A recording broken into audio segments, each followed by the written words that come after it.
and his website is richardallenmiller.com. So welcome, Dr. Miller. You can call me Rick, or you can call me Al, or you can call me late for that.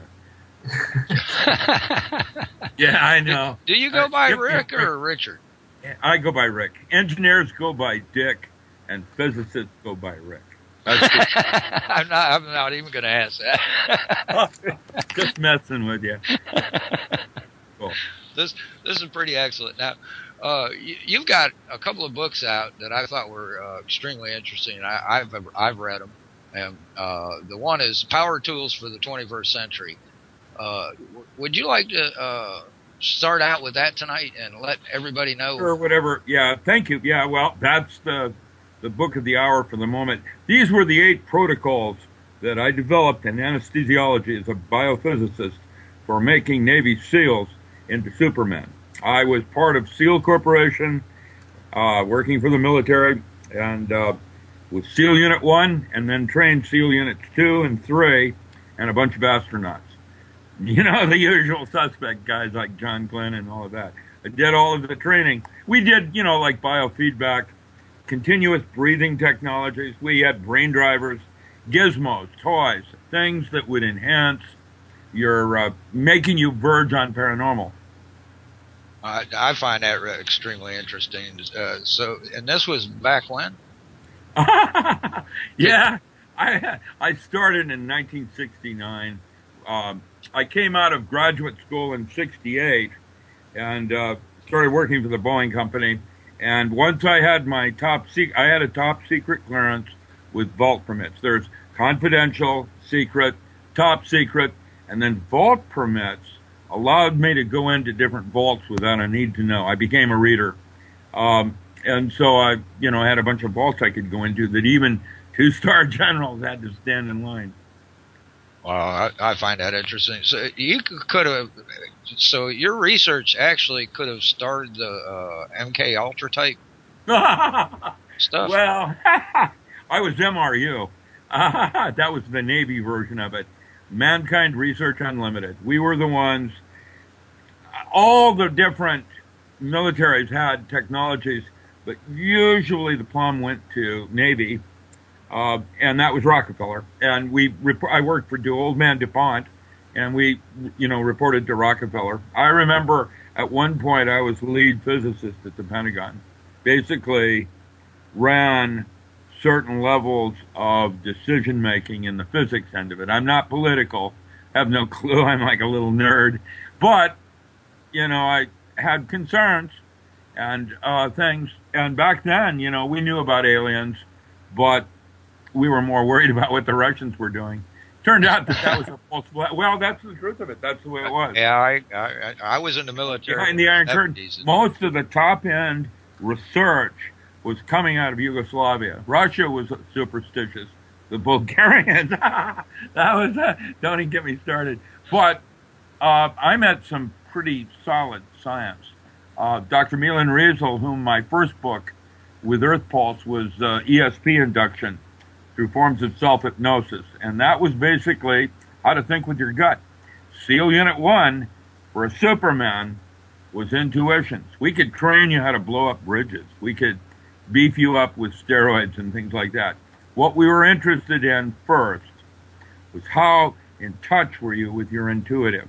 And the reason that that's important is because intuitions are outside of space and time. You start to think with logic, you're going to get yourself killed because you create a group of scenarios or possibilities. And once you've done that, you've created those thought forms as a reality.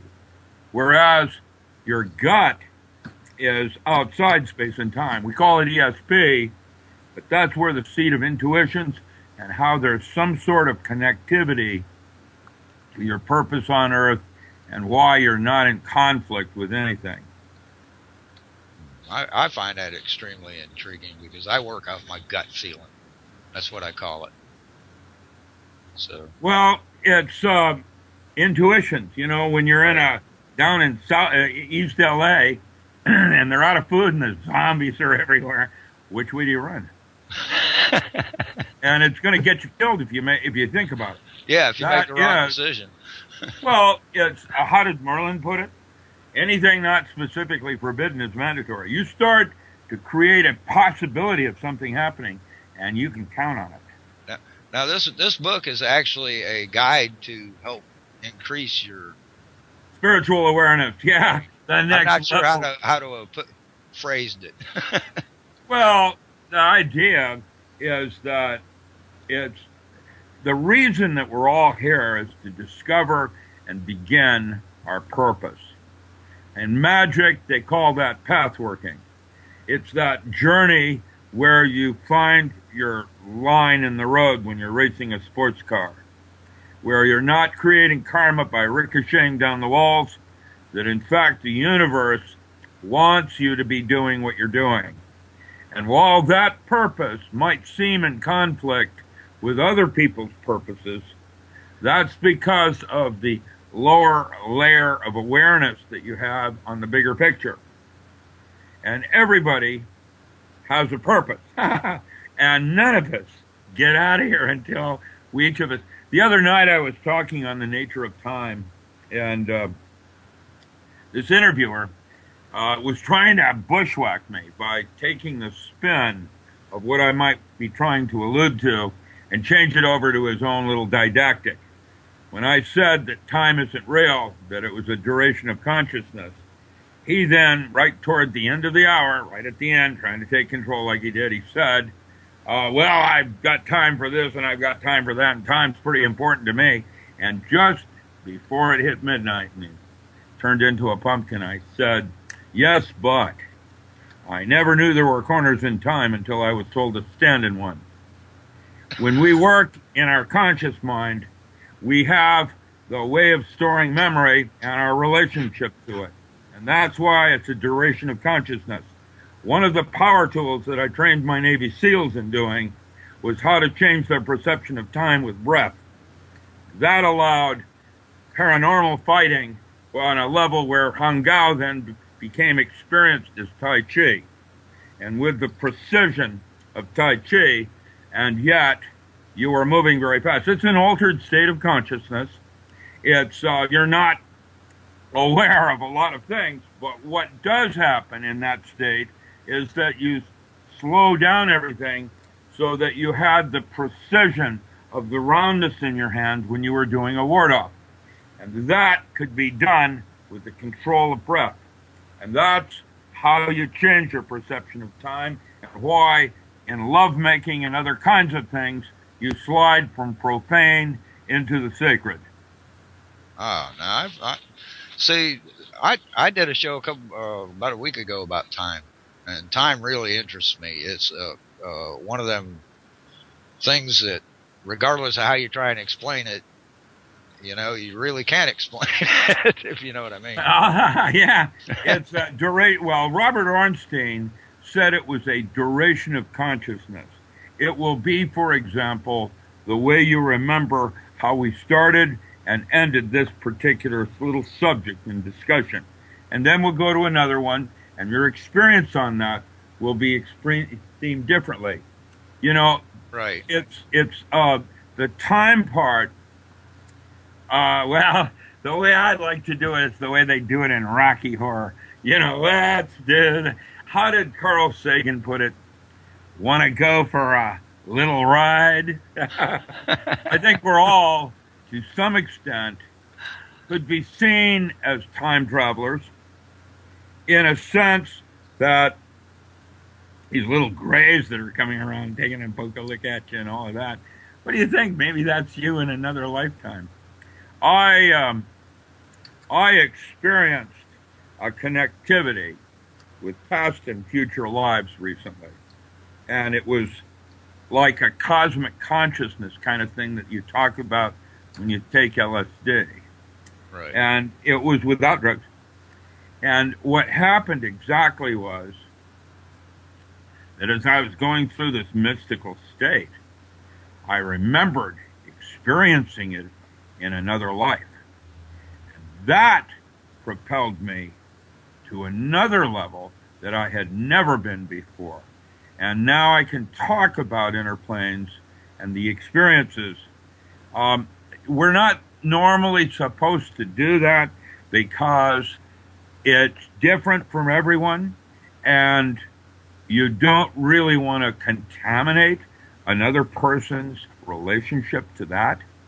And so by talking about it yourself, then you try to see how you fit in that, and it's different for each of us. But that's what I used to train my SEALs, so that we were supermen, and that our abilities were enhanced using gizmos like brain drivers and focused attention, or mythic living, or breathing with, a tangen where you could change your perception of time. These were called power tools. And when done properly, will actually evolve you to another level of a relationship to self. Right. See, some a lot of the subjects you talk about are subjects that I myself are exploring. Yeah, that's cool. Let's go where you go. I'm like an encyclopedia. Man, you're awesome to talk to. I'm 70 years old, and yet what makes me different than other people is that my brain is wired slightly differently. I'm dyslexic. I'm actually rocking as we're speaking while I'm talking to you. I'm a functional savant. But what I am basically is a 4-year-old that never became 7. And so imagine now that I'm 70 years old, what I've experienced and achieved and rocked and integrated toward the light. Rick, I have a question for you. You were talking about the concept of time. Do you have an explanation for the concept of time? For why Methuselah lived to be nearly 1,000 years old. You mean like a turtle that's 140 years old, was born in 1847 or something like that? Yeah, found on the Galapagos Islands or so. What was going on? With the timekeeping at 2,000 years ago. Well, we've had. They're talking about Gregorian as opposed to some of the Mayan and other systems that are out there. Chinese have one that's interesting. The one I got most interested in came out of Yugoslavia. It was called Cosmobiology, and it was by a physicist named Janov. And he wrote several books like The Lunar Sex Cycle of the Female, where when the woman is born, a biological clock is set based on the stars and their influence, and that if she moved to different parts of the earth, the full moon would have a different kind of relationship, and she'd ovulate differently. And that was confirmed. And so that would suggest that Jupiter and the storms on Jupiter aren't real. They're symbolic metaphors of something that's going on inside, in terms of Jupiter being associated to expansion and wealth and health. Now, time is the same thing. It's like collapsed down into a singularity, and then as thought is interjected into matter, psyche into matter, what happens next is that it balloons and blows up just like a string does. That's where the original concepts of string theory came out of. Now, that was based on a quantum universe which has length, girth, and width. And while there was a multiverse and parallel worlds, a quantum universe had two elements to it that caused that difficulty. First, everything was done with measurements of space and time. And in that universe, you have indeterminacy. That means that the more you know about one thing, the less you know about something else. That you also had entanglement, where one particle here was related to this particle at the other opposite end of the universe, and somehow they were simply connected, and we couldn't figure out how that worked. So then when a holographic model came in, what distinguished it from a quantum universe was that it was based on information, not space-time. And that space-time was a minor subset of one level of resolution in the hologram. So what that would suggest is that our experience of time is for some purpose of memory and remembering something that you, and I'm going to speak metaphorically, agreed to forget, to come down here and relearn with the nuances that you're currently enjoying. Now, I don't know how that all works. I've got my own worldviews that I use because those worldviews and belief systems was another tool that I taught my Navy SEALs. Like the old metaphor I used to use in the movie What the Bleep, which was a quantum universe, where if you were a staunch Catholic, two aliens walked in the door, the big question is, would you be able to see them? I wouldn't have seen it if I hadn't have believed it. Now, our beliefs are what shape our reality, and our upper brain, what we call the mind, is there to make our beliefs and assumed truths true. It's not there to confirm it. It filters and is purposefully there to confirm your belief system, because it's your belief system that's real. And that is arbitrary, which means that your beliefs should be used as tools. If you're going into Iraq and you go in as a Christian, you're going to get yourself killed. And that does not mean you give up your beliefs.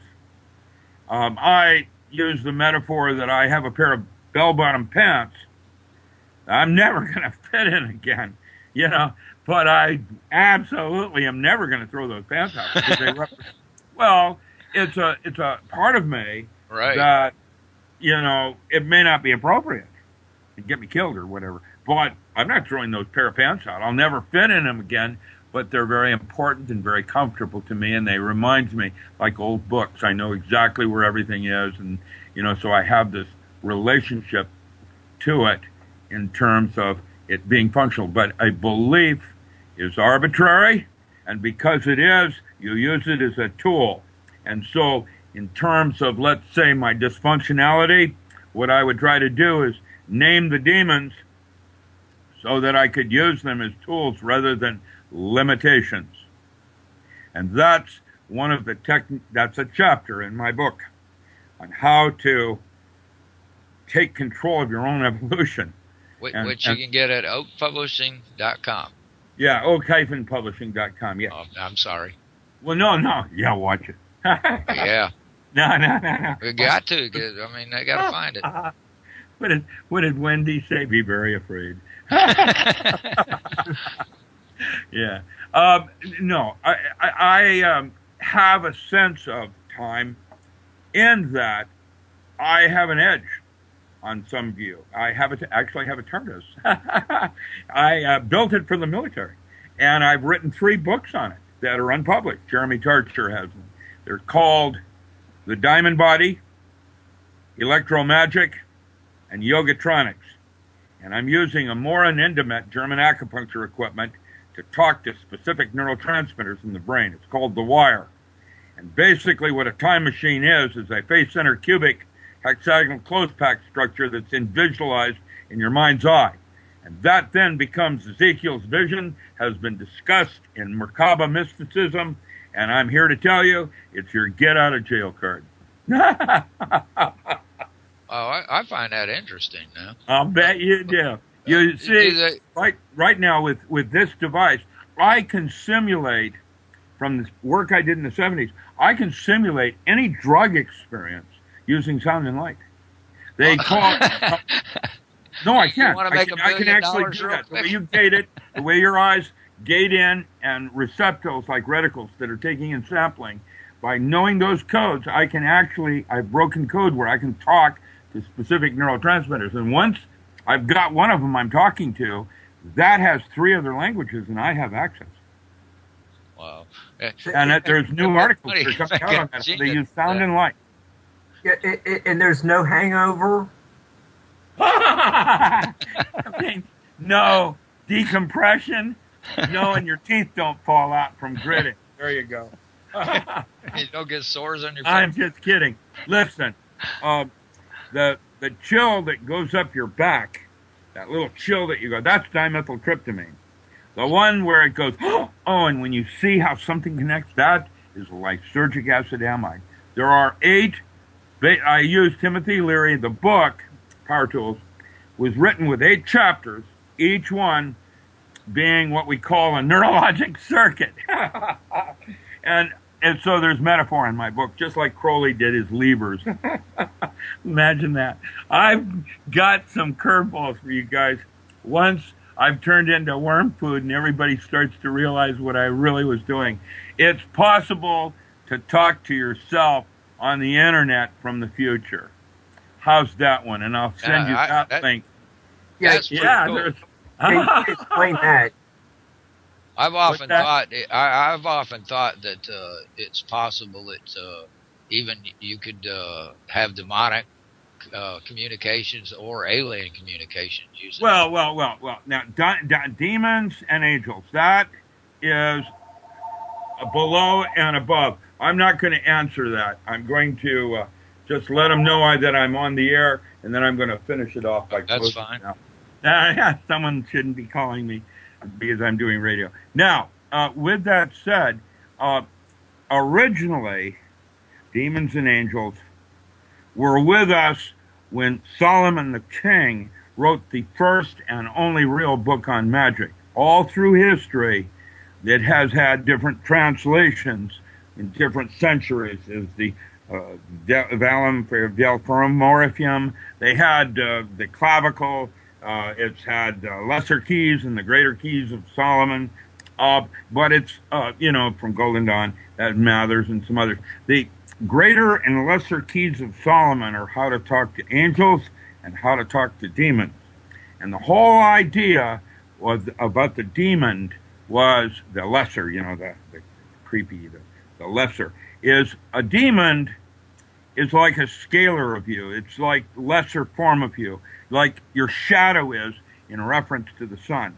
You could say, and that's how psychology has called that, the shadow, because it is a reflection of you, and what you do, the demon does, but has its own rules, and has to do with the resolution of the hologram.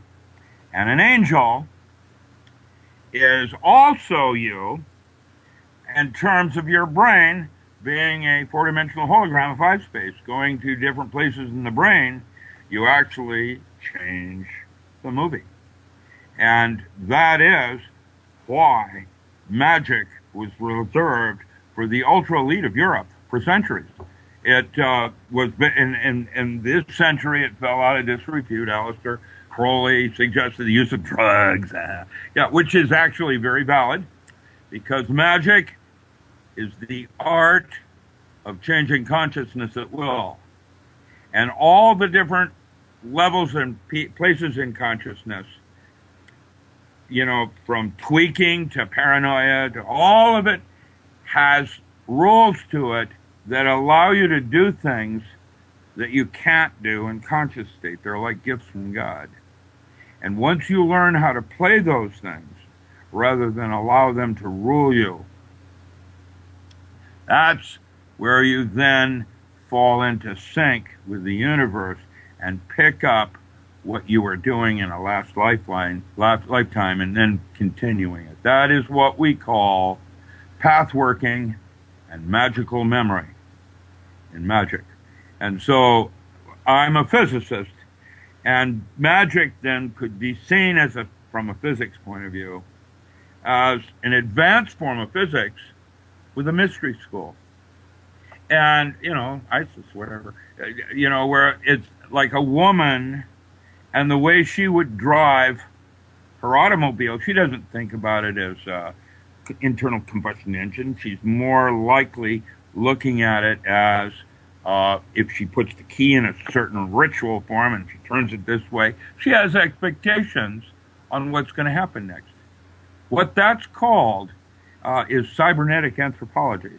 That's Laughlin, D'Aquila, and McManus. This is the concept of now looking at man not as a human being so much as a habitat, where there's a conglomerate with different cities and recreational parks and wastelands on the body. Like you're in the universe within yourself. And your Candidus is a little different than my athlete's foot and blah, blah, blah. And we have these little variations that make us different universes.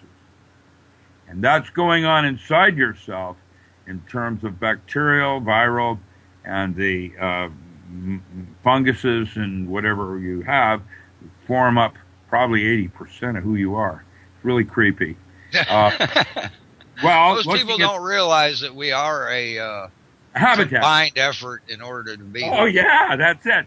And you have a scratchy beard, and I have no hair, and we. I do have a scratchy beard, and I do have no hair, and so there it is. And we each of us have our uniqueness.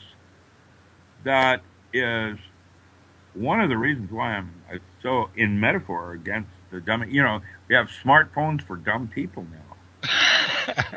Isn't it amazing when you get our age, you lose your hair on your head and it starts growing in your ears? Well, that's Bill Cosby. I'm growing hair. Yeah, I remember when he said that. But I was a tennis player, so I really liked that also with Robert Culp. Bet you forgot about that one, huh? I Spy. And so that's how old I am. I used to relate to that because I played tennis. That was my sport. That was a good show. What's that? That was a good show. Oh, yeah, Robert Culp, yeah. I Spy, yeah. Now, see, the way you explain things, it ties all this stuff together. So, and you're a big believer in it being a holograph universe, right? Well, I invented it. I was the first to actually, I discovered that I was working for Old Man DuPont. I was in Wilmington, Delaware at the research station there once, and in Wilmington, and I walking down the hall, and I looked in this room that was open, and here's this old man, Gaber, with a three-dimensional color TV. Where is that TV today? Huh, that's interesting. Yeah. Wonder where that, one day, why we don't have three-dimensional TVs. I saw one in 67. I saw it. And so it was functional. And it had a big cord because of the data transmission back then. But he was doing, movement and all of that like a TV. And that's when I realized that if I put myself in sync with myself, that I would be self-amplification, the church of self-amplification. And so I went off on that and realized that basically what a human form is in the physical plane, space-time, is a hologram in two space. And so I proposed that a hologram is n dimensions of information in n minus 1 dimensions. And so it's how information folds into or out of itself. And there are 8 basic mathematical ways that information collapses into or out of itself using these neurologic circuits. And that's where I started training SEALs. That's in the 70s. Imagine where we are today in our conceptualization of those models. Mark, you got a question for him there? I made you speechless. Sorry about that. Oh, no, I want to run. I would run completely one way and Mark will run another way. I just want to kind of keep it balanced. Yeah, no. That's what push me, pull you. Yeah. He's the smart one of the bunch. Smart. Yeah, that's a little bit of an over statement, but I'll take it. But in your book, you discussed sleep deprivation. Why is the West so eager to just forget that part of our lives? Methamphetamine. Just kidding. Listen. The hallucinations are not from the drugs. They're from sleep deprivation. In all cases, tweaking and the rest of it is not from meth. It's from being strung out and not working. Listen, your brain needs sleep just to flush the crap out of it each day. Antioxidants. That's one of the things the brain does. It's big flushing. Change it. That's why you have the changing of the guard. You got to flush all that weird toxins out of your brain and start afresh.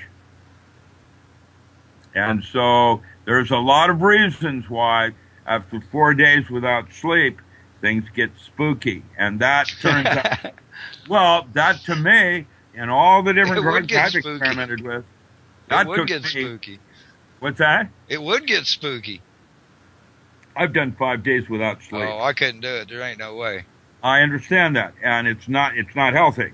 But it took me into altered states. All of my books, the ESP one, the Power Tools, and finally the Non-Local Mind book, all are moving forward in the levels of being able to measure qualities of your depth of consciousness. That's why Chapter 8 in Power Tools ends with an ontology of mystical states as a roadmap. To know when you experience something as a shaman, where you're seeing through the eyes of a bird, for example, what level of consciousness is that? That's John Curtis Gowan, and it's like a roadmap, like the Tree of Life. You know, you're in Chicago and you want to go to Illinois, you want to go to Springfield. How do you go? What path do you go? That kind of thing.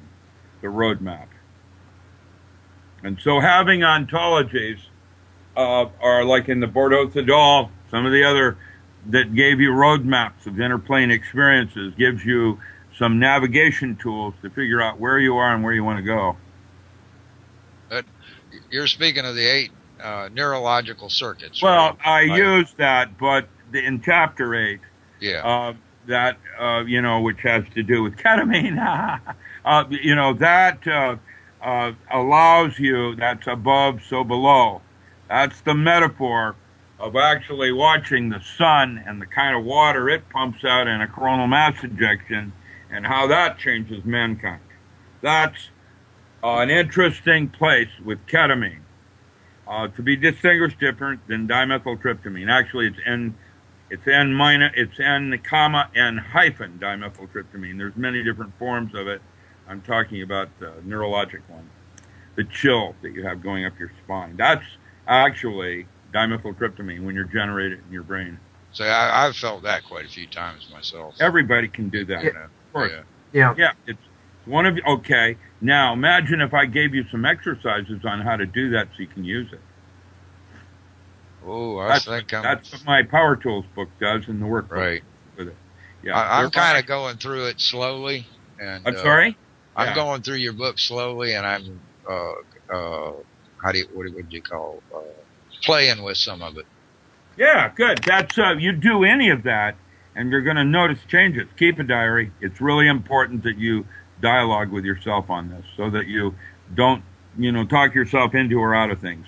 Yeah. Now I hadn't thought about a diary. That's a good idea. That is a good idea, because that's how you develop a language. That's Ira Progoff. That's how you develop a language to dialogue with yourself. You need to do that. Yeah. I find that interesting. I know the other night you were on Coast to Coast. Yeah, that was a bull, man. I'll tell you, that was a big time thing. I did 3-hour marathon with John Well. Oh man, I missed it. Yeah. I gotta say, I'll have to check it out. I'll send you a link. It's on YouTube. Yeah. I'm sure it was. You said you got hacked right afterwards, didn't you? Oh yes. Interpol's involved now. Let me tell you what happened. There was Sunday morning. My talk was Saturday night. Sunday morning there was a global terrorist attack on WordPress. All of you out there that are programmers know exactly what I'm talking about. They apparently used my site to do it, and what happened is I was in violation of codes, and so my site shut down. We didn't know why, we couldn't figure out why, blah, blah, blah. We finally figured it out, and we found some other IP addresses. Ha, ha, ha. You're on warning out there, whoever did it. Get him. Well, what happened, Okay, see, about 20 years ago, MagicNet, I was Dr. Ram at Magic. MagicNet got a bad reputation for a bunch of hackers. And so the FBI sent in a special crime unit called Cybercrime Unit that they set up in Medford, Oregon. And they busted the people, they caught them and all of that. But what they left in behind was an infrastructure of cybercrime. It was a really good unit, and so it's been here for about 20 years in Medford. And so if you don't think they got all over me, and then I met someone from Interpol, and they want the things because WordPress is it's being hacked as we speak right now, and people that are using it for their websites are having some grief because it was freeware, and that's the first one. Why we know what country it came from, etc. It was a high-end hack, and simultaneously, someone published my book as an ebook, taking money, and then when you downloaded the book, it had malware in it, big time. Wow. Trying to discredit me. And all that happened was that I got overwhelmed with really cool people. I've actually now in contact with friends I haven't even heard from in 40 years. This one guy was at SRI. He said, "Oh, I remember SRI when you were talking about." He worked for Bill Tiller, and he remembered when I was working with Andrea Puharich, and Bill Tiller was under me. And I was up out of Seattle, but Stanford was doing a bunch of research in specific areas with Ed Mitchell and some others down in that area. And so we were doing studies there. And this guy, I haven't even talked to him in 40 years. He came out of the woodwork, "Hey, Rick," and it was all very, very, very cool. It was cool. I got to, I'm back in contact with a bunch of other people now. So it's kind of cool. I love interconnecting with my past because the more I do it, I couldn't make things up better. I was in the center of it. At the time I was doing it, it wasn't any big deal. I'm not a big deal. But at the time I did it, I remember, is psychic discoveries inside the United States. Psychic discoveries behind the Iron Curtain. I met all those people. I did the debriefing for the military. I was the guy that would do that. And I'm here to tell you, Czechoslovakia was the kind. In terms of their physics, it was excellent. Russia, they had Kaluganov and some of these other weird people. And it's a bunch of like Fox Mulder, I want to believe. Well, it wasn't real. You could bust it easy enough. I got Geller at Stanford. That was, I was the one that busted him. It was really hard for me because it set Andrea Puharich back. And that was one of my mentors and a very great man. And so Geller was, he was the real deal. He could do paranormal, but he didn't know how to do it. We didn't know how he did it. And all these fancy women around him wanted him to perform whenever they, got a hair up their ass or something. And so he would start cheating. And we caught that. And it was like the baby with the bathwater. I remember him. He was a pretty big deal when it first At one started point, coming. Then that great Randy came out. His $1 million challenge. Good luck with that. We did things like Keith Milton Reinhardt and Jack Schwartz. Jack Schwartz was this individual out of Portland. Later he came down here, had a Alethea Foundation, but he was able to put needles through his arm and stop the bleeding. Now, you don't think the military wanted to know how that done? Oh, definitely. And, we set up a laboratory in Topeka, Menninger Foundation with Elmer Green, and I did all the studies on Jack Schwartz. He was another one that was paranormal. Then there was Baxter and his Secret Life of Plants with Tompkins and all the rest of these reporters. And that was a circus. And I was able to show what was wrong with that. Patrick Flanagan, we were looking at a lot of his stuff with orgone accumulation and cloudbusters. And, I remember there were these two Navajo medicine men that the Navy had me go in and check. It could change the weather. And it was, how did they do that? And so I'm watching this ceremony where these two Hopi are making a sand painting, on the ground. And while they're doing it, it's like in the movies, where the big clouds are rolling in and there's a big UFO behind it or some weird thing. It was very cool. And this one medicine man, he looked at me, looked down at the sand painting, looked back at me, and he winked at me, and he ran his hand through the sand painting, and the weather went back to normal. Just like that. I stepped back, and I looked at the sand painting that was destroyed, and it looked like a solid-state physics device. Technology has many, many faces, and it has nothing to do with this plane. So this petroglyph, or whatever you want to call it, that he was creating could have actually been a circuit, is what I'm saying. Something was happening with his mind's eye. I find that interesting. Like the Buddhists and so on. Yeah, there's something going on with the intentionality and concentration and using geometry in structural forms to manipulate information. That's what we saw. I have no clue what it means. Rick, what did the sand drawing look like? Oh, it's a sand painting. It's that had a symmetry to it and some wiggly lines here and some square lines there, and blah blah blah, and a little color here and. I'm sure you've seen some sand paintings. Sand paintings, yeah. It was a Hopi sand painting, and Navajo sand painting.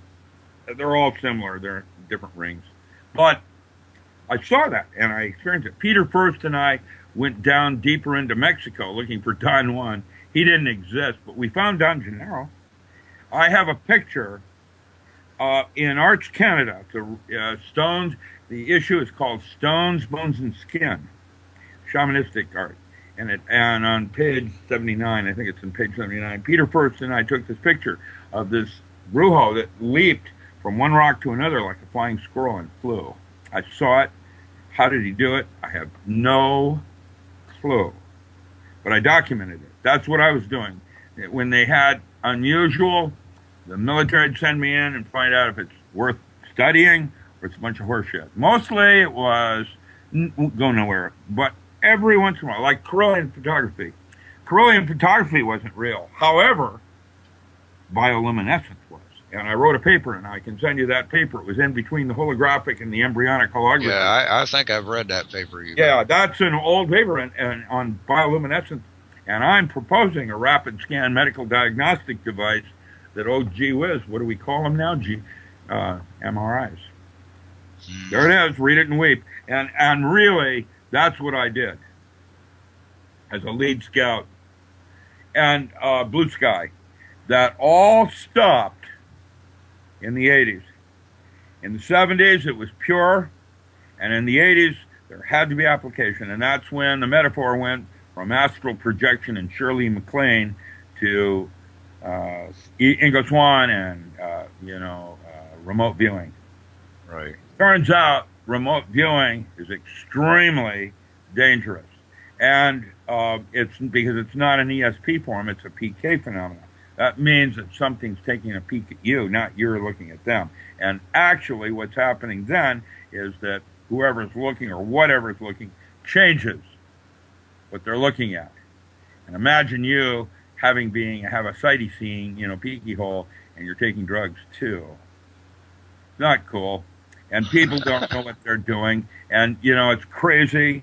There is for further information on that, is a zine on the internet called Emergent Mind.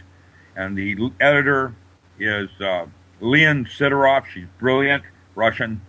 And who is it? Maddie Pitkinen and what's his name? Alex Kavarinen have written on that. They're Finnish physicists, and their material on structured waters and some of the other things they did before Jerry's work. Jerry Pollack, by the way, that wrote The Fourth Phase of Water, was my lead. He's the guy that hired me for the military. I didn't work for him. I worked under him. I had higher security clearances and things like that. But Jerry is still at the UW. That's where I work. All those old labs, with Delgado and Moore and all of them. Rick, when you were growing up, what kind of books did you read? Well, that's a good. Anything with an atom on it. I read science fiction. Anything with an atom on it. Had little atoms on the end of the spine. I started with Freddie the Pig, and then went directly to Mrs. Pickle Goes to Mars. Mrs. Pickle. Sorry. That's awesome. Anything with an atom on it. It's been years since I've seen a book with an atom on it. Well, now we're back into it. That's a measure showing our age. Huh? Yeah, I was like, did you get into Alice in Wonderland? Oh, you mean down rabbit holes looking for Mr. Goodbar? Yeah. Well, this isn't Kansas anymore, Toto. Yeah. The metaphors of that were lost on our generation in the early years because of whitewashing, and Walt Disney is out of his mind. And really, now, Johnny Depp, I want one of his hats, man. I thought that was very cool. That look he's got. Tragedy. It's the Cheshire Cat, however, that's got all of it. When I was, I had this van that we painted. Well, never mind. I won't talk about that. That was when I was one of my hippie days. What's wrong with that? I'm an old hippie. Yeah, but I'll bet you I'm 70, and so I was racing through tunnels at quarter-mile runs under the airport in 1962. I was American Graffiti. I'm 63, so... Yeah, 7 years different. Yep. Imagine that. Yeah, we were... Your generation did drugs.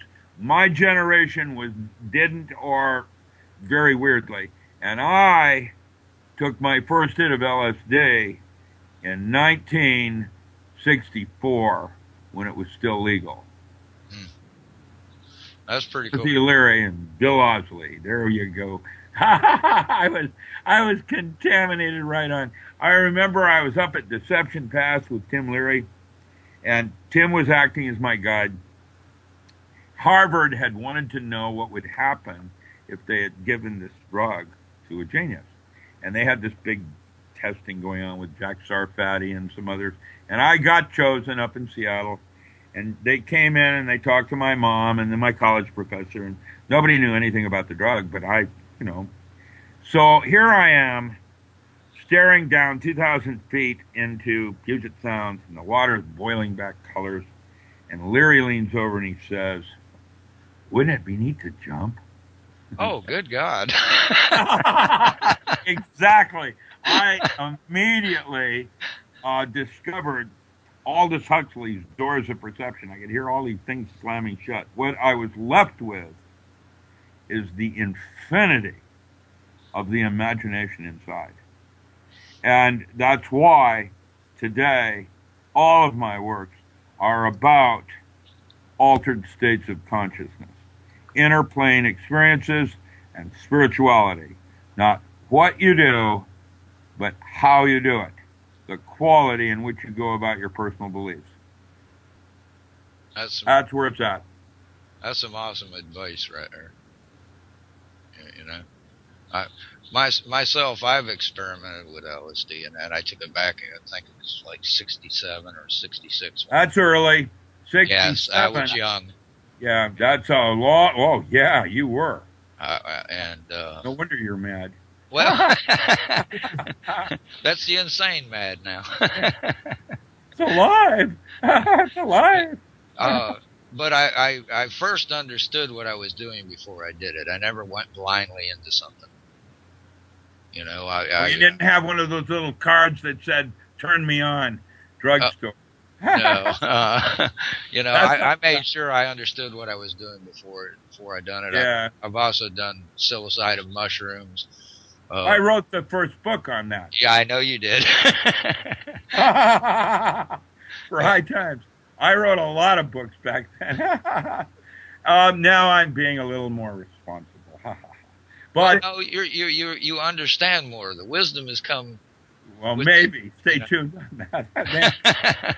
Well, I love it when they, in Old Brother We're Out There, when they run into the hall with that big log on their shoulder. They're going to run me out of town on a log. That's it.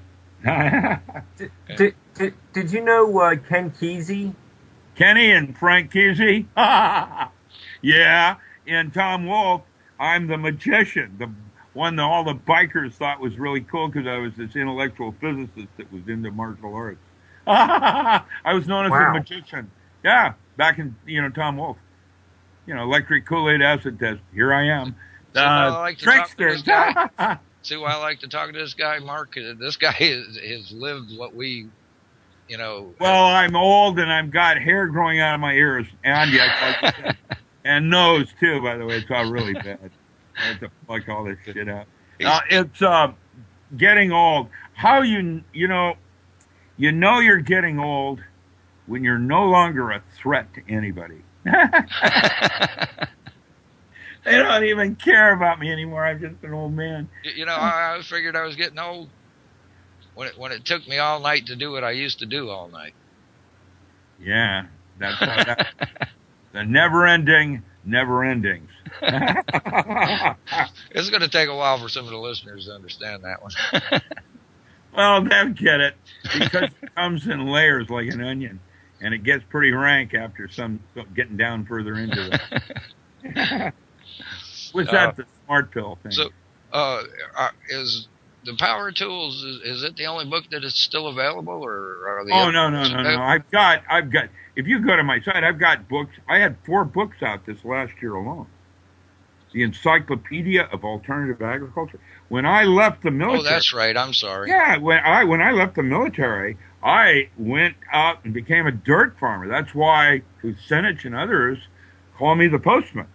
What I do now is I network rural communities in bunkers for congressmen. That's what I do. And so, now if I told you any more, I'd have to, but that's what I do. I'm setting up infrastructure for when, and the grid will be going down. And what we do is set up infrastructures, farming, and that's called urban. I spell it with an H-E rather than U. Urban farm plan. Farm program of North America. Working with children. I did and then I have another book out called Native Plants of Commercial Importance. I'm your MacGyver, how to go out in the woods and live, make a living in the woods. I did 2 years ago. I did 128 truckloads, 53 high boys, 53-foot high boys with pine cones, just from Bend, Oregon. How to take, crops in the woods that are, and make a living on them. I see that's kind of what our station is about. We do push self-sufficiency, growing your own food and stuff like that. Well, Matt Stein and I do urban survival skill workshops for, USA Prepares, and, we've done a couple of them in Reno. And Matt and I, he's going to get back now. His wife, Josie, recently died, and so he's no longer tied at home, unfortunately, in that sense of it. But so Matt and I will be doing more of these urban survival skill workshops. They're 2-day events where I teach you how to think with your gut, and he teaches you what tools you want to do it with. Do you find you're healthier, since you've been, doing the, outdoor studies and, working with plants? I'm best outdoors. I feel alive when I'm in the woods and my feet are touching the earth, and I'm like earth or connected somehow. When I put my hands into my crops, and I feel, last year I put my garden in. This year I learned how to can my garden, and next year I'm planning to learn how to eat out of my cupboards. It's a slow process of self-sufficiency, what we would call autark, supreme individual sovereignty. That's a Greek word. See, that's just what we stand for here at the station. Yeah, that's the word. It's called autark, supreme sovereignty on self. And that's when you start doing purpose. The way Crowley put it, when you're doing your true will, none will say nay. You're not in conflict with anything. And that's how you discover your purpose. By, do you have to do it fighting, kicking, and screaming, or is the universe offering it up? That's pretty interesting. Yeah, that's how you do it. You look for the nuances of that and the way you fight within yourself. That's what we call internal landscape. And that internal landscape defines the structure and health of your water. It's inside your organs. See, and now, so I constantly tell people, look within. Well, I'm going to say that your choice of water is possibly even more important than your choice of food. That's one of the things I taught SEALs. You hold a glass of water up in front of you, and if you bless it, it will taste differently. I've seen some studies where they took a bottle of water and put love on one and hate on the other, and then it actually changed electrical structure. Yeah, I'm going to get to meet Moto next month. You know who I'm talking about then. Yeah, I'm going to be at the conference with him and be talking about structured waters and the physics of it and how psyche is taken into matter. Oh, that sounds awesome. We got less than a minute before break's going to kick in. Well, there you go. I want to remind everybody his site where you can check out his books are at oak-publishing.com. And I just looked up there, and he's got quite a few up there, and some about the herbs, which I find pretty interesting myself. I believe there's a whole lot of cures out there for stuff that they try and push expensive medication on us. There's the break. So we'll be right back, folks. Night show. We have some really big guests in schedule, or committed for February into March. Please kick in a buck or two to keep these informative discussions going on. And let's see, what else was there? And since I had to agree to the host being good today, I didn't want to say anything that would cause Bo Bear to spank me with her fuzzy slippers. I'm waiting for the middle finger icon to appear in chat room. Someone wanted me to talk about the tunnels in the Trinity Alps, like Hayfork and Weaverville. And Mad River. It's all good. I'm familiar with quite all of it. Medford is the major the Medford airport is all military. And it's probably bigger than, Dallas, Fort Worth underground. They're planning if anything goes weird, they'll close the airport down, and then they'll use I-5 for the jets. Actually, Applegate is where all the communication systems are, and the Trinities. It's been a while since I've been up there, but I sure like Hayfork. That was one of my most favorite places. Weaverville was cool, but when you get up to Hayfork and Hyam, get up into the I'm at a total loss of what you're even talking about. Well, that's the Trinity Alps. The people wanted to know about Hayfork and Hyam and all the caves back there. Yeah, it's pretty extensive. I got to when I did the Trinity Alp project years back, I got a chance to get back into the woods and meet some of the mountain men back there. Pretty interesting. It was interesting. I bet it was. I did is I had over 207 growers up there when Spotted Owl went through, and they were closing it all down. And all the different people that lived up there, they had no source of income. And so I had them all had little patches of 2-acre plots that were open to the sun that they could grow flowers. And we marketed those as dried florals to Walmart. Had a $3.1 million contract at one point. Wow. Yeah, just for growing flowers on spare land in the middle of the woods.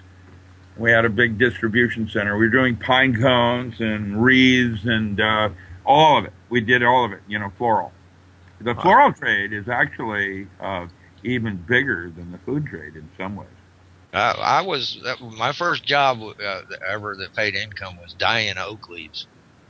Dyeing them, yeah. We used to do immersion, and then I had a grant where I learned how to do it in the field where you didn't have as many losses.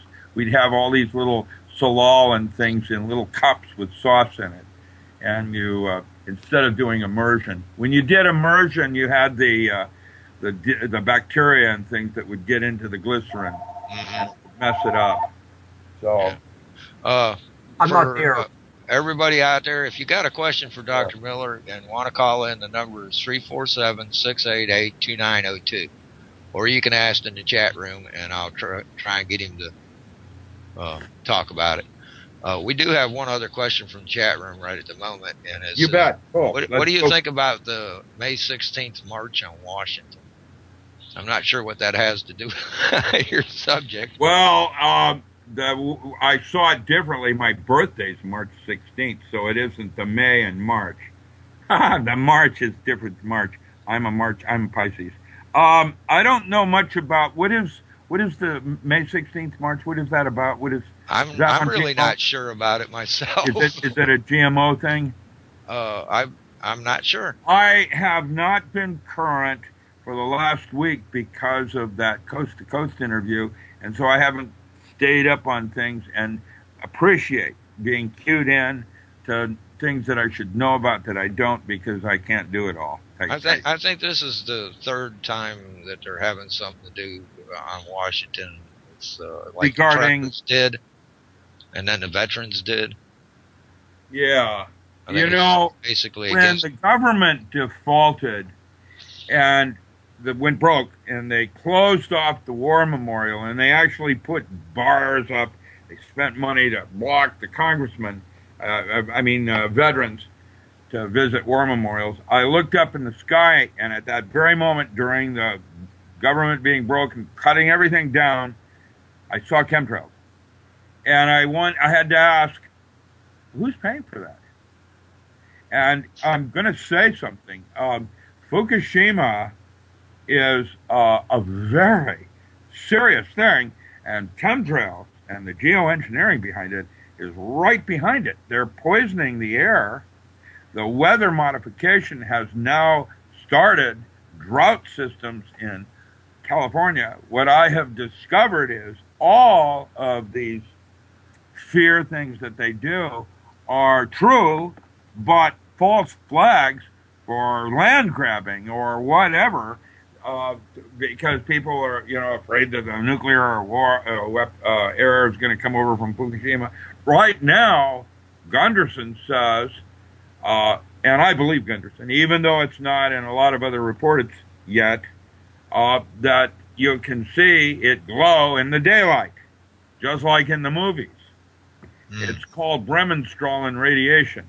And the reason I'm familiar with it is because of something I did when I was a senior in high school. And so it was Cherenkov radiation back then. And I created, using muons, I created a tachyon factory and then would create Cherenkov radiation to measure the amount of water on Mars. That's how it works. And so what's happening now at Fukushima is that the gamma ray concentration is so high that it's ionizing by Bremsstrahlung radiation. That means the particles are going faster than the speed of light. When they hit the water, they slow it down by index of refraction, and that causes what we call Cherenkov radiation. That's why nuclear reactors glow underwater. They glow. You can actually see it as the particles that are being released are slowing down to the index of refraction in water. And that is a very bad sign. Oh, I think it's the worst thing that's facing mankind right now. Okay, here's the big one on Fukushima. This is the truth of it. If Fukushima, we got dusted in 2011, that's when everybody got nuked, not now. And if you find fish along the western seaboard that has contaminants in it, it's probably from Hanford. And really, the background radiation today, anywhere, is anywhere from normal up to 10 times, like in Texas. And when you talk about 10 times, the background radiation, is that dangerous? We don't know. I'll tell you what I do know. If I was going to expose myself to 1,000 times background radiation, I would wear a dosimetry badge and possibly at some point have to leave. You know, when the badge reaches a certain level of daily exposure. Right. 100 times would be me going through, in the old days where they use x-rays, probably getting 6 x-rays or 7 x-rays. I wouldn't worry about it, but at one time when I broke my arm and had to get a bunch of x-rays, I did wear a dosimetry badge because I had to monitor something that even though it was in the only 100 times. So 10 times, we don't know. What we do know is that 10 times will affect children. So how do we stop the problems going on with Fukushima? The most important thing right this moment is not to place blame or find fault or try to remediate. The first thing we do is we turn them all off with a big switch. Then we can assess how bad it is. Right now, they're all leaking. Right, I agree with that. They're all leaking. And you see it with your RADCON level alerts everywhere. South Carolina, Texas, blah, blah, blah. The snow and its radiation is that the stratosphere is now got a bunch of particulate in polonium and cesium-137. Now, jets coming in from Asia into LAX are now having to be decontaminated. And I can only imagine what DEQ is doing about where that water goes. Because certainly they are no longer cleaning these jets in public eye. They take them away and clean them because it's like being in a microwave. When you get that particulate charge up from the stratosphere attacking onto the surface of the aircraft, the next thing is your exposure levels are, reaching 100 times. It's not safe. And that means dosimetry badges and measuring it. What this is ultimately going to mean is a new direction and awareness in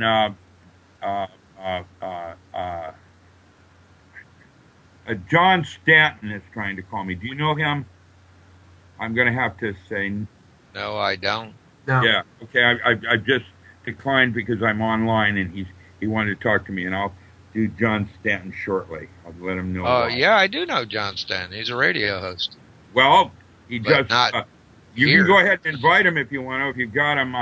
I don't have him on Skype, but I know I've heard him on air. We have another question here. Can he? Oh, you do. Yeah. Okay. No problem. Question for Miller. Can he tell us how to do some exercise to activate the Kundalini? He spoke of it briefly on a radio show a few days ago, but didn't elaborate much. Oh, yeah, it's really easy. The Kundalini is the chill that you feel going up or down your spine. Sri Aurobindo, Gopi Krishna, one goes one way, the other goes the other. What that is a series of cilia that send an electromagnetic signal up or down your spine. It turns out that EM field happens to be in the visible light region. And so if you do it just right, you can stimulate the pineal gland. That's something that Robert O. Becker and I wrote about. What you do is you enhance the signal by focusing on it and trying to experience it more and more. As you do it, it's like an internal feedback system. You will eventually be able to do it at will anytime you want to. Now, what you do is if you do it, it's a light beam going up or down your spine. That's the release of dimethyltryptamine, which will give you a sense of what Rick Strassman calls the God drug. And basically, I feel that it's an important neurotransmitter. It's one that is been associated with man's conception of God, something beyond man, gives you a sense of something more, and has a purpose in the way it folds and enfolds information into or out of itself in a hologram in terms of levels of experience. And Kundalini is often associated with regeneration of nerve tissue. If you can stimulate the pineal gland with light, it sets up a standing wave in the neural cavity and stimulates the other side of it with the thalamus. And what happens next is that instead of generating glial cells, you actually can make true nerve tissue if you have the building blocks available. That's why taking a blue-green algae, the one from Klamath Lake is the one I recommend because it has neuropeptides in it, takes the trace minerals across the blood-brain barrier, and now the neural cavity can actually make a better nerve tissue cell. Robert O. Becker and I did a measure on it. It took 4 months for the nerve tissue to run down to a severed perineal at the knee by gravity. And that's one of the things you can do using visualization. You can regenerate nerve tissue. So, and that's in the literature and part of one of the workbooks that's not yet published that will accompany called The Biological Function of the Third Eye. And it was one of the things I wrote for the military. And, yeah. Rick, is your work, like with the pineal gland, is that being suppressed by pharmaceutical companies? Nah, they listen. I have come to live to see the day where big that the alternative medicine has gone the way of big pharma. It's all down and bad now. And really, the way I do it is that I recommend you have your own herbal pharmacy in your yard and grow all the drugs you happen to need, whether you're an epileptic or whatever you are. You can do Madagascar periwinkle. There's all kinds of pharmacy. That's one of the things I teach in herb farming is how to be self-sufficient from Walgreens. You don't need to go buy pharmacy. And some of us need it. I don't. I'm lucky. But, bipolar people, some of the others, there are all kinds of weird drugs they would like to put you on, Prozac, whatever. Some of that stuff is really creepy. Really creepy.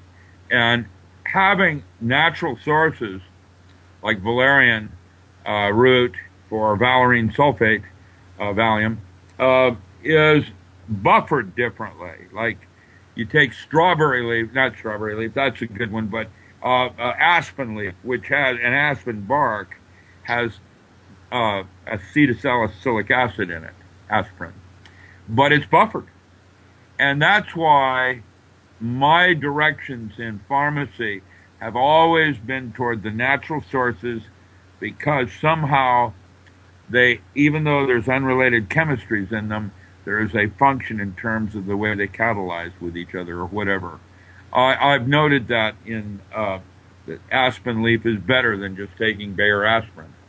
Way better on your stomach and things. Well, now I can confirm that because it's messed my stomach up. I take a lot of aspirin. Aspirin, yeah, as a anti-inflammatory. There's a variety of things that you can do that are good for lubrication of your body. Fish oil and other things, omega-3 oils. There's purslane. We used to take purslane and feed it to free-range chickens, play Mozart, and we created a low-cholesterol egg for the Amish. Less stressed egg. There you go. Yeah, we have a question in the chat room from Hemp, who asks, does fluoride affect the pineal glands negatively? He what?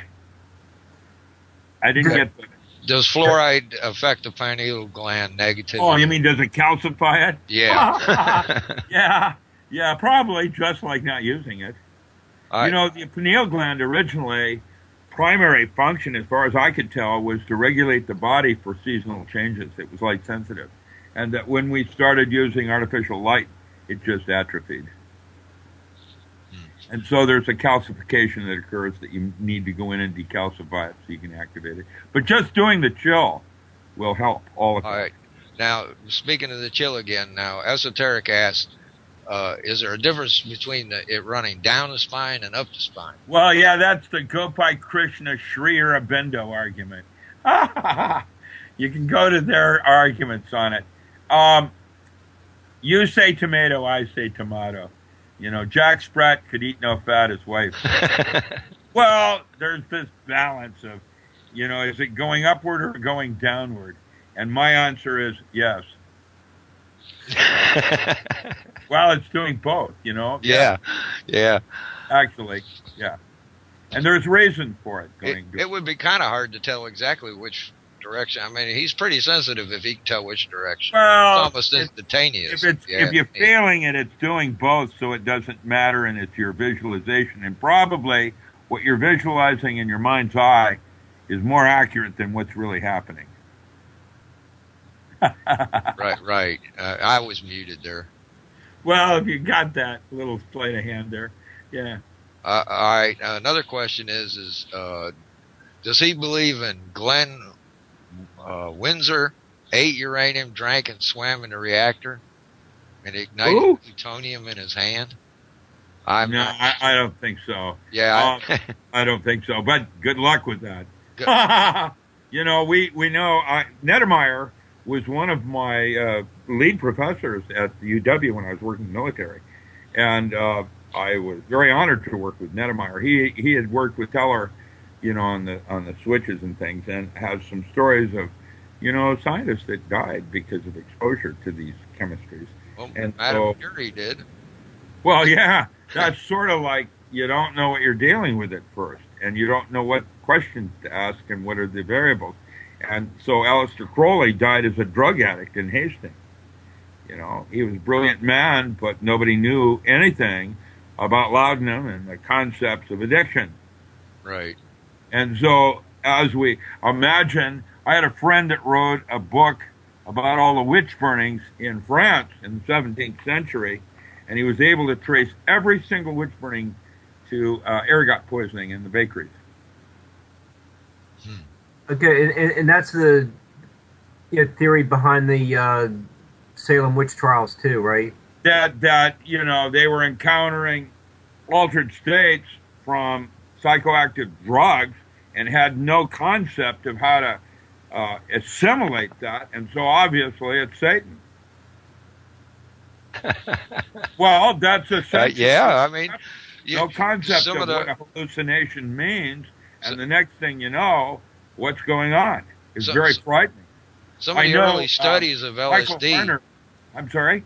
Some of the early studies of LSD, they'd give it to somebody who had never had it, and one of the reactions was they were thinking they were being possessed. Well, it has to do with thought forms and belief systems inside yourself, and you make that happen. And when you bring dream time closer to consciousness, which is, you know, moving your, neural shunt of certain areas of the brain with lysergic acid amide, and what happens next is that you have dream time merging with consciousness, and with those two things, everything that you're conscious of, it becomes real. That's pretty awesome. Well, that's how it works. Yeah. And that's why the Hopi and other Turbiner and other things used to place such importance on the importance of dream time over normal conscious states. Have you ever heard of, I'm sure you've heard of them, the Aborigines in Australia called the Curry. They believe that we exist because they dream. I think my guardian angel is a drunk.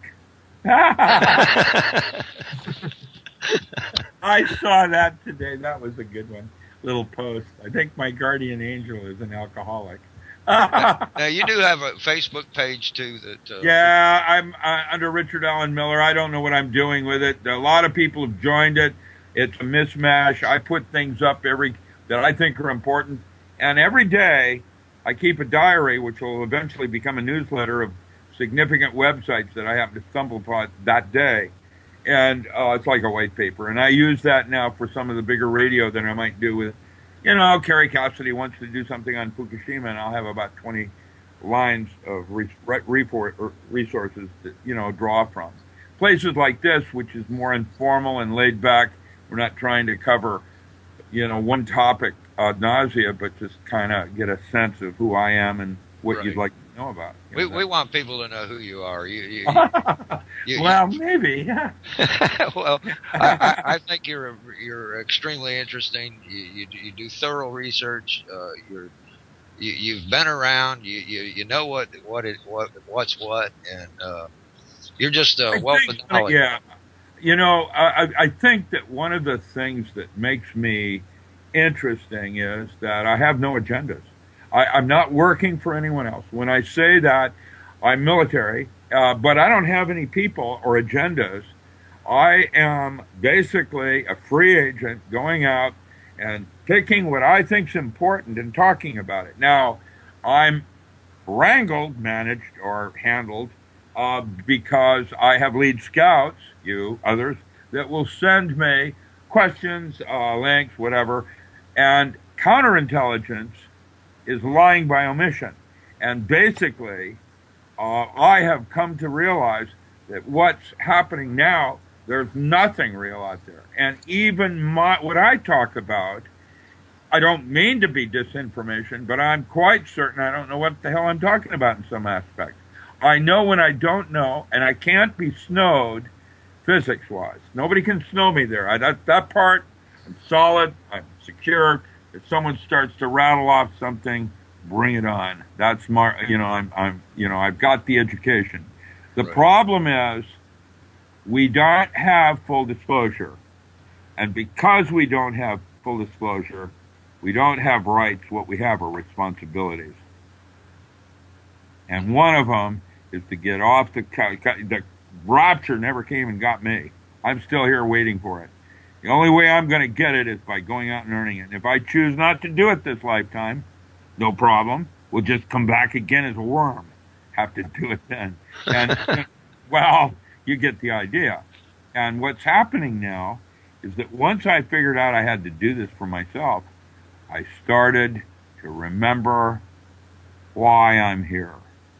And once I got that place and started to do my true will, that's when I discovered the highest form of love there is. It's called kalama. And that is the love of will, that your purpose for being here. James Hillman has written an extremely important book called The Soul's Code, In Search of Character and Calling. The character part is like spirituality. It's the little nooks and crannies and the way you choose to behave on a situation. I play Broken Wing wonderfully. I know how to whine. But character is only the way you do it. Your purpose is your purpose here. And it might be, to you or others, to be in complete conflict with someone else's. However, if it's your true will, none will say nay. And so that's why when they say to me, aren't you afraid of, someone doing something to you? And what I am trying to do is what everyone wants me to do. And that's how I know I'm doing what I should. And if I do it right, then I'm not in conflict with anything. I'm not a saint, but that's a definition, one of them, of what a saint is. They're not in conflict with anything. And as such, good luck identifying a real true saint. Right. Well, I think I've found my purpose myself. Mark, you got a question? Yeah, it's a question from Michelle, and she is asking, what would be Dr. Miller's top 10 list of how to live your life? Words to live by. In 1 minute or less, huh? Yeah. If you feel like we have we got time. We got 30 Yeah. minutes yet. we have other questions coming in. If you want to just scale it back to 2 or 3, 5 or something. Well, at the top 10, I actually laid out 8 of them in the book. You sure did. Survival circuit, there's 8 different layers. We call them the physical, emotional, intellectual, archetypal. That's just the first 4, and then there's another octave of that. So it's like having a bunch of chords in an octave. Actually, like Fibonacci, the idea that if you take care of your physical plane, that is a reflection of your spiritual plane. And so going to a fat doctor doesn't make any sense at all. The doctor can't heal himself. How is he going to heal you? You look at him physically, and that tells you something about the spiritual plane. Now, I have discovered that EQ is way more important than IQ. And that EQ is your emotional awareness. And that's why your subconscious, your higher self, communicates in emotional content to you. It's trying to talk to you in terms of feelings, not things. And so the physical plane is the most coarsest and where we hang out. And I'm a guy, so I have scars on my knuckles from dragging them. And I try to eat right, and I try to be mindful of my behavior. I am responsible for the thoughts I choose to entertain. We've been joined by Olive. He has a question, I think. Are you there? I see a little blip. But I was on mute. I'm sorry. Can you hear me? Now we can. Absolutely. You're coming 4x4. The thing still, you got a degree in physics, right? Yes, I have a number of degrees, actually. But yes, my primary ones are all in physics. You haven't heard of, man, this thing's still beeping, so it's hard to talk. You're doing fine. You heard of Galen Windsor? I asked him that question. A nuclear physics. Yeah, anyway, and I don't know him. No. Oh, you don't know him? No. He's a renowned. But, listen, there's lots of things I don't know. Okay, no, I want to ask you a question. Just since you're a physics guy, if it would be possible anyway to, a Matt Painter had alluded to the man eating uranium, being able to do that, and he drank and swam in a reactor waters and unite plutonium on his bare hands. Is it possible to do that, and it was just that the government has a cover-up? Okay, yeah, I know where you're going. No, to my knowledge, could you please explain it in more simple terms? Yeah, I'm going to try to. Like the men who stare at goats. That was a CIA thing in that movie where that general at the end of the movie tried to run through a wall, and of course he didn't. He fell over and crashed. And he said at the end of the movie, well, I didn't have the right mentality to do it. When I worked physics, we have to be mindful of the laws that we believe in, because that's what it's about. And to be a physicist, you've gone through a gauntlet of training so that even though you're outside the box, you have to always come back to some kind of vocabulary that everybody relates to. You can't do it by hysteria or emotions and witnessing. It's got to have rules of the road. In current modern physics, it's called reproducibility and repeatability. And I'm guessing if I put a whole bunch of different physicists in that pool, that all of them would probably die. Now, that's why I have referred to Schrodinger's cat as actually a cat house, where it's got a bunch of cats in it, and some of them are dead. The idea, you have, in my universe, you have to have continuity with the physical plane. The physical plane is simply the higher planes, and if it's true on the higher planes, it's true on the physical plane. And so, if you're healthy, you're healthy. That's the way it works. And now everybody's homeostasis is different. And so can someone mediate or remediate radioactive rays? To my knowledge, there's no physics that will allow us to do that. In fact, we don't have any shield against it either. And so those astronauts in space mostly will never be able to have children after they go into space because of their exposure to the Van Allen belt and the other things up there. They just cooks them. And when I say that, it's like 100 times background level. Not 1,000, but 100 times. And sometimes a gamma ray comes in off a coronal burst from the sun, and everything's fried. And so I don't believe it. But that doesn't mean it isn't true. Okay, so it doesn't mean it's true. It doesn't mean it's not true. We just that don't is know. correct. I've just never witnessed it myself. Basically, our collective reality says it can't happen. So that's likely it's not gonna. That's the collective unconscious. That's the length, girth, and width. And that's where I'm now. When I started this conversation before we went on the air, when I said I think the 1% that is ruling the 99%.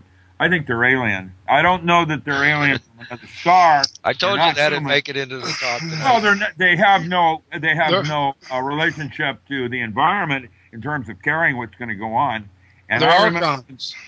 Saladin wrote his book about that upper 1% woman coming off from the ocean and came on shore, and her skin started falling off because her father's radioactive nuclear waste thing washed up to shore, and it was killing her. And there was nothing he could do about it either. Now, these 1%ers, there's something creepy about it, because they don't seem to have any kind of empathy, or caring, or, intentionality is not about humanity. Humanity has grace and nam and compassion, and this is what makes us human.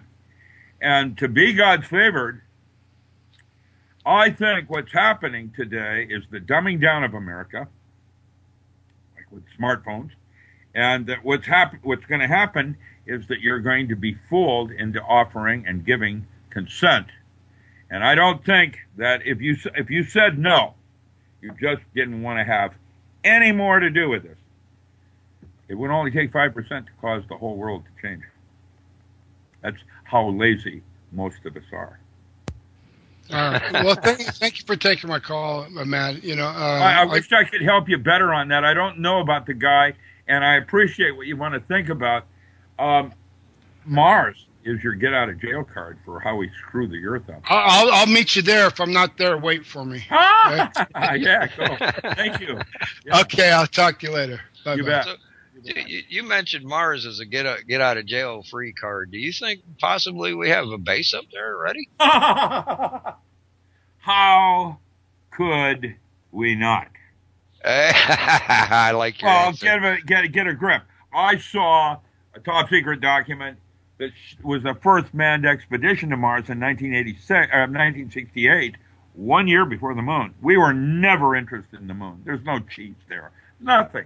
It's a gravity well. There's no water, whatever. Whereas Mars has more water than Earth does, and it's a smaller planet. How does that work? I had a picture of the Earth. I have a picture of the moon. I put a volumetric ball there for the Earth on water. I bring a fourth ball in on how much water is on Mars. And guess what? That's what Curiosity has proven. It's all underwater, just slightly underwater. You can see it. It's there. It's been confirmed.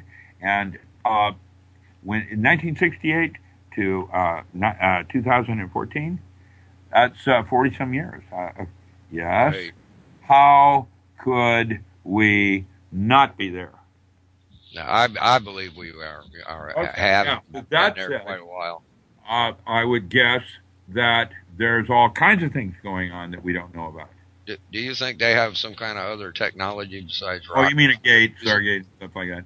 Yeah. Probably because it's in everybody's imagination. That's how that works too. Right. When I was in military, we knew about stargates. We hadn't discovered it but we were familiar with the Yazidis, and that was a well-known artifact that we always were hoping we could find. I believe that's why the first Bush went in trying to look for it. Couldn't find it because they didn't have tomography, like the second Bush. The second Bush found it right in the first stages of the war when he got on that ship, with all the little ribbons and all that, and he said, "We got it. War's over." Never was over. That was the rest of the false flag on that, but I think it was to get that artifact. However, the Yazidis, which is out of the Vatican, Jesuit, Joseph Isaiah, he, in the book, is very clear. There's a second artifact, and they have not yet found that.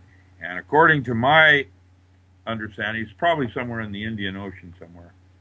We haven't found it yet, but just like in the movies, something to do with get out of jail, how to move, inertialess, through. I find that real interesting because in some senses, it could be seen as a diversion or distraction. Right. And really, what the issue is turning off nuclear power. It's not cheap and it's not clean. And right now, everything that is on is old and leaking. And now they want to replace it with new things. And I think it's time to say no to that technology. Well, it's the dumbest way to boil water there ever was. Well, it's a good way to make military weapons. Right. So, that's why they're doing it. And Fukushima, I talked with GE. It's not supposed to be a bunch of spent plutonium rods. It's supposed to be clean. What's that about? Well, it's weapons-grade plutonium. Japan got caught with its pants down. Now, what are we going to do about that? And why did they do that? Well, who knows? False flags again. Japan's economy since '96 is in the toilet, and so maybe they were doing it for Iran. Who knows? What I do know is their arch rival enemy since World War II was China, who is now disputing the sale of those islands in the Kamchatka Sea that Japan bought from Russia. They're even trying to go after the Philippines, if you can imagine. Micronesia. It's unbelievable. China's trying to annex all of that. Why? Because they're at war with the Jesuits out of Rome on minimum wage, and actually China's now hurting like a world of hurt. The whole world is about to turn upside down in that regard. Rick, since you've been speaking about chemtrails and Fukushima, do you have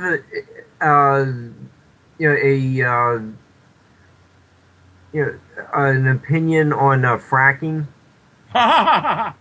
The underground explosions where they're all things. Yeah, that's been going on a long time. That's what messed up the Gulf.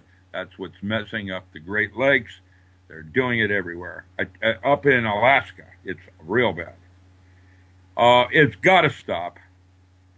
All these things are travesties against nature and are not human. And I see the idea. I remember when Chief Seattle, 1857, said, "How can man own the air he breathes? How can he own the land he lives on? We're only here for a brief moment. We're only caretakers."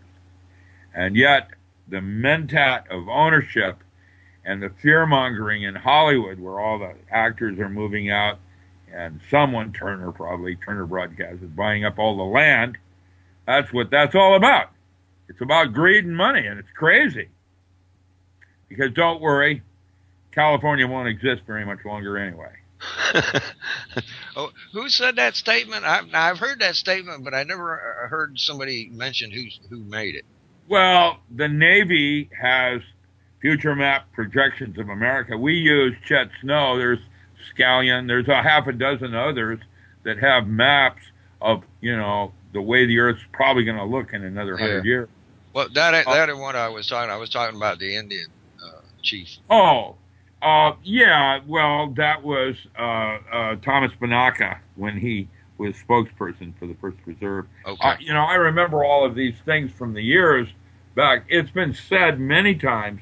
Right, I've heard it many times, but I never heard who first said it. Yeah, well, how about Nostradamus or Edgar Casey, or let's see, we've got, I meant from the Indians. I'm kind the American Indians. Yeah, that was Grandfather Joseph. Yeah. And the real shaman that died in the crossroads at the moment when Jim Morrison was only 10 years old. That's why Jim Morrison doesn't die, because he crossed over. There was a transference. That was one of the things I did for the military.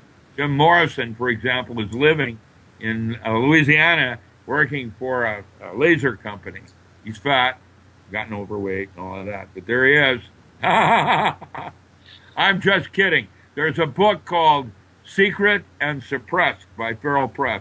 Well, they never found his body. What's that? That's right.